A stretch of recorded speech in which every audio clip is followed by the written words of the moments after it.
اسی کے پاس کیس جانا ہے، تو میرا تو خیال ہے دوبارہ بھی یہی ہوگا. وہ سنتے ہی نہیں ہیں. وہ جج یہاں سے ہائی کورٹ سے آرڈر دیتے ہیں، وہ سنتے نہیں ہیں. اگر وہ نہیں سن رہے ہیں تو ہمارا تو نہیں خیال کہ اسی جج کے سامنے کیس جانا چاہیے.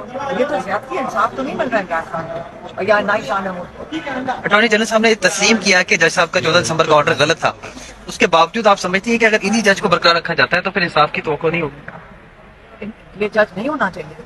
اب سب کو نظر آ رہے ہیں، وہ درخواست تو دے دیں گے، لیکن اول تو ہے کہ یہ ہو کیا رہا ہے. پہلے یہ بھول جائیں کہ وہ جج کیا کر رہا ہے یا دوسرا جج کیا کر رہا ہے یا تیسرا کر رہا ہے. آپ پہلے یہ دیکھیں ہمارے انصافی نظام کے اوپر ایک بہت بڑا دھبا ہے.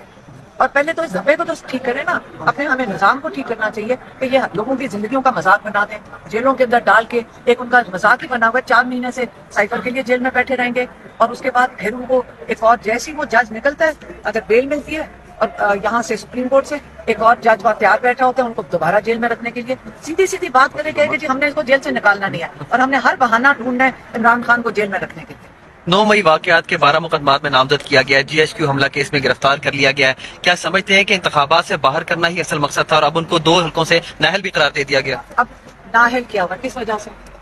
کیا اور کون سا نیا کیس ڈال دیں گے کہ اس لیے نااہل کیا ہوا ہے؟ یہ مذاق بنا دیا ہے. یہ جوڈیشل سسٹم کا بھی مذاق ہے. اور میرا خیال ہے ججز کو کھڑے ہو جانا چاہیے کہ ہم اپنا پہلے نظام تو بچا لیں. لیکن تو 24 کروڑ جو پاکستان کے لوگ ہیں، میرے سمیت مجھے تو ڈر لگ رہا ہے کہ اگر کہیں انصاف کی ضرورت پڑتی ہے ہم ان کے دروازہ کٹائیں گے تو ہمیں کیا ملے گا کیا اس کے بدلے میں؟ جس کا دل کرے ہمارے اوپر کوئی بہت بڑا کوئی مافیا آگے کہے کہ جی میری یہ مرضی ہے اور وہ ججمنٹ اس کے مطابق چلنا شروع ہو جائیں گی. تو یہ اگر ایک نواز شریف کے لیے تو ہم نے وہ بھی ایک مذاق دیکھ لیا تھا یہاں کورٹس میں. مطلب جس طرح ان کی یہاں ریسیپشن ہو رہی تھی اور جس طرح ان کو یہاں مطلب مجھے تو لگ رہا ہے کہ وہ تو لگ رہا تھا پرائم منسٹر کے مذاق الیکشن کی کرنے کی ضرورت نہیں ہے. سیدھا پرائم منسٹر ہاؤس میں جا کر ان کو بٹھا دیں اور عمران خان کو چھوڑ دیں. یہی اگر ان کا مقصد ہے یہ ساری چیز کرنے کا. اچھا میڈم، عمران خان کے بغیر بلہ تو مل گیا ہے، تو آپ سمجھتی ہیں ان کے بغیر بلے کی کامیابی ہوگی؟ میں آپ سے ایک سوال پوچھتی ہوں، پہلے بلہ لیا کیوں گیا؟ لوگوں کے کاغذ کیوں چھینے جا رہے ہیں؟ لوگوں کے ساتھ ظلم کیوں کیا جا رہا ہے؟ ہمیں یہ سوال پوچھنا چاہیے کہ بلہ ملنا کوئی پتہ نہیں ہے. بلہ لینے کا مقصد کیا تھا؟ الیکشن کمیشن کی بھی وہی سچویشن ہے جو جج کی سچویشن ہے.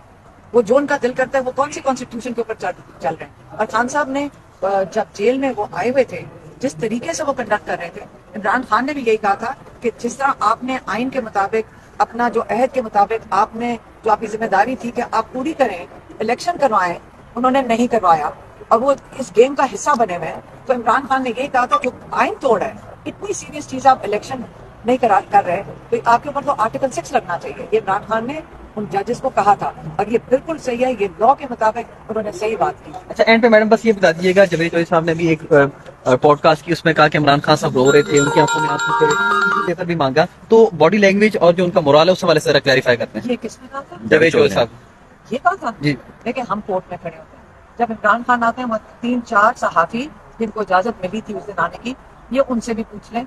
وہ کبھی بلکہ ان کی جو کہتے ہیں جو اسپرٹس ہیں ان کو دیکھ کے تو ہم سب کی وہ ہمیں بھی سب کو اٹھا لیتے ہیں. اگر ہم کوئی اسٹریس میں ہوں تو ان کی وجہ سے ہم بھی ریلیف میں ہوتے ہیں. ہاں انہوں نے بڑی زور سے بات کی تھی کہ جج صاحب 5 مہینے ہو گئے، میں اپنے بچوں سے ایک دفعہ بات کی ہے تو میرا رائٹ نہیں بنتا. یہ کون سی قانون کا تقاضا ہے جس کے تحت عمران خان اپنے بیٹوں کے ساتھ واٹس ایپ پہ بات نہیں کر سکتے؟ تو یہ انہوں نے اس کے لیے اپیل کی تھی. اور اس کے اندر رونے کی ضرورت نہیں ہے. خان صاحب کو، خان صاحب کی آپ کو پتا ہونا چاہیے آواز کیسی بنتی ہے پھر جب ان کو تھوڑا سا ناراضگی ہوتی ہے. اور ناراض تھے، وہ تھوڑے کافی تھے ناراض، لیکن انہوں نے کہا میرا حق بنتا ہے. انہوں نے اپنا حق مانگ رہے تھے جج صاحب سے. بہت شکریہ میڈم، تھینک یو.